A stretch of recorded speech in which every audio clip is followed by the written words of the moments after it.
Well, good morning. I'm Brent Adams here with your Rural Strong Morning Ag Report for this Wednesday, November 29th, the 333rd day of 2023. Leading off the headlines this morning, Canada's win against the U.S. in a long-running dairy quota dispute under the U.S.-Mexico-Canada agreement has prompted Iowa Senator Chuck Grassley to call for retaliation. Opening Canada's restrictive dairy market to more U.S. products was a key reason for negotiating USMCA.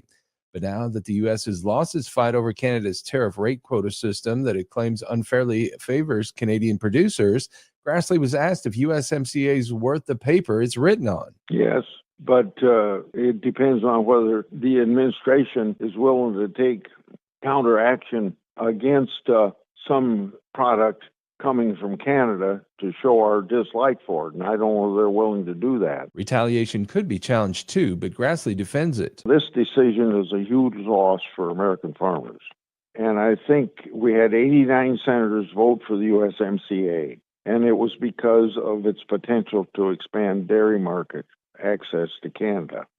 And it's disappointing the Biden administration could not do more during the dispute panel to show how these quotas harm our farmers and in violation of the USMCA. And at the American Farm Bureau Federation, Senior Director of Government Affairs Dave Samuelson is not ready to give up on USMCA. The plus side is we have continued mostly tariff-free trade, and that trade continues on a daily basis. So that's the big plus. But along with trade, you get trade problems, and we've got this problem with dairy. Samuelson says USMCA has a built-in review mechanism that calls for a refresh in 2026 when he expects the U.S. dairy industry to again raise the Canadian quota issue. Meantime, a USMCA panel could rule late next year on the U.S. case against Mexico's decree against GMO yellow corn, which Samuelson says was put off while Mexico looks for alternatives. Well, even with meteorological winter set to begin Friday, there have been signs of winter weather in parts of the country throughout the Thanksgiving holiday period. More from USDA Radio's Rod Bain. Sub-zero temperatures early in the week in the upper Midwest and initial freeze in California's Central Valley. Among the indications, winter is approaching. USDA meteorologist Brad Rippey says the wintry activity even made an appearance on Thanksgiving Day. Most significant band of snow stretched across parts of the Central Plains and then into the lower Midwest and into the Great Lakes region. Some of that snow is still on the ground. And we saw that event peaking back just right after Thanksgiving and the weekend after. It did cause some travel disruptions, both by automobile and airplane. Notable snow accumulations were reported during the holiday weekend in the Central Plains. Snow coverage is still not all that great across the country. We are seeing at this time a little less than 1/4 of the country covered by snow. Found mostly in western mountain ranges and a stretch from the plains to the northeast. I'm Rod Bain reporting for the U.S. Department of Agriculture in Washington, D.C. And the USDA's final look at the winter wheat crop has some encouraging news. More on that from USDA Radio's Gary Crawford. Some encouraging news in USDA's final weekly report on the winter wheat crop. Emergence is ahead of normal, for one thing, and the condition of the crop continues to improve. USDA meteorologist Brad Rippey says first on emergence. 91% of the crop that will be harvested next year has emerged. That is 2 points ahead of the 5-year average of 89%, 1 point ahead of last year's 90%. And as for the condition rating of this crop as it prepares for its long winter's nap? 50% good to excellent and 15% very poor to poor. So basically a 4% improvement in just this last week. And these condition numbers, they are the best we've seen at this time since 2019. Gary Crawford reporting for the U.S. Department of Agriculture. Well, as the seasons shift, ensuring optimal ventilation becomes a crucial consideration for farmers in maintaining healthy livestock during winter. Nestle Ogden, Livestock Controlled Environments Extension Specialist with the University of Wisconsin, says ventilation in winter isn't just about keeping animals warm, it's about safeguarding their health. There are a few different challenges that come with winter barn ventilation. In winter, we want to make sure that there is enough air exchange to prevent the accumulation of moisture, dust, ammonia, maybe pathogens that may cause health problems in animals. So this is one challenge. How do we do it? Another challenge is in winter we lower the ventilation rates, and then we are providing only a little bit fresh air inside the barn, and distributing this fresh air evenly to each stall or pen in a calf barn is a challenge. So in calf barns, sometimes we use solid panels to prevent rust and cold stress. So we want to make sure that each pen receives some fresh air, even in winter. There are two types of ventilation that farmers can use. She talks about deciding which is best for your operation. It really depends on the design of the barn. If it is a mechanically ventilated building, if there are no side curtains, then they can only lower their ventilation rates. But some of them are designed as a hybrid. So if there are curtains, I think it is a good idea to have the natural ventilation in winter. During the winter, it's important to calculate the proper air exchange in your barn to prevent the buildup of moisture or ammonia. So our golden rule is 4 to 6 air exchanges per hour.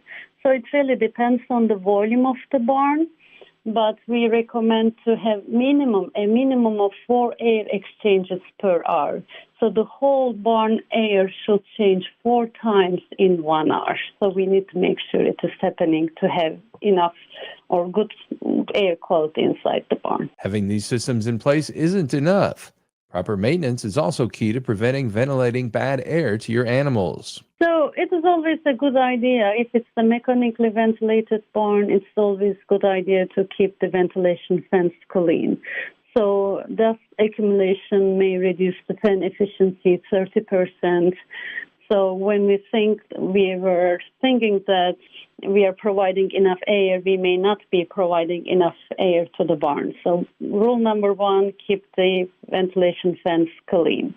So if we are relying on natural ventilation, we need to make sure that we maintain those curtains. So if there are any moving parts, we need to make sure that they are moving smoothly and they will not get stuck when we need to lower them or when we need to pull them up.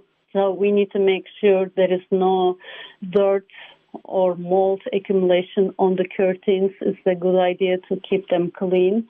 If we are using positive pressure tube ventilation, we need to make sure that there is no mold accumulation inside that tube. Otherwise, we are just blowing mold and it may affect their health. Again, Nestle Ogden is with the University of Wisconsin.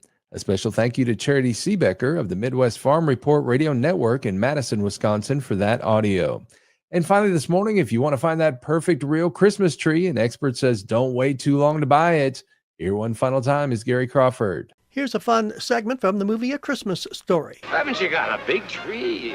Yeah. Don't you think it's a little large? No, Christmas only comes once a year. Why not? Why not? Why not? But if you are among the 20 million of us who want a real tree this year, the advice from an expert: Shop early. shop early. This from the executive director of the National Christmas Tree Association, Tim O'Connor. He says, like last year, supplies of trees are tight. Why? At the time 10 years ago when these trees were being planted, conditions in the industry weren't as good. We just emerged from a recession. Growers thought artificial trees were going to reduce demand for real trees, and so Growers planted fewer trees. turned out demand for real trees has begun to increase, making supplies of trees tight. However, There will be enough trees for everyone who wants to get one, but the longer we wait, the greater the chance that our local tree lots will be out of trees. and consumers will have to search a little more to find the next place down the road that's open, but they'll be able to do that. But to avoid that, again, shop early. Gary Crawford for the U.S. Department of Agriculture. Well, you can keep up with the latest in the world of agriculture by subscribing to the Tractors and Troubadours podcast from Rural Strong Media. Each week, I bring you agriculture industry newsmakers, hot button industry issues, educational features, and the best in traditional country music. The Tractors and Troubadours podcast can be found at ruralstrongmedia.com or wherever you get your podcasts. We also invite you to join us daily on Rural Strong Radio, our 24/7 streaming radio station, found at ruralstrongmedia.com or on the Live 365 streaming radio app for your mobile device. Each day, we bring you our award-winning agriculture programming, as well as the best in traditional country music, mixed in with a little bluegrass, western swing, southern rock, and inspirational music, and now featuring your country Christmas favorites. Again, the place to find Rural Strong Radio is ruralstrongmedia.com or the Live 365 streaming radio app. We're portable, so take us with you everywhere you go while you're working on the farm or ranch. We'll get you through those long, challenging days. Well, I'll be back again tomorrow with another Rural Strong Morning Ag Report here on Steve Shetler Media. Make it a great day, everybody.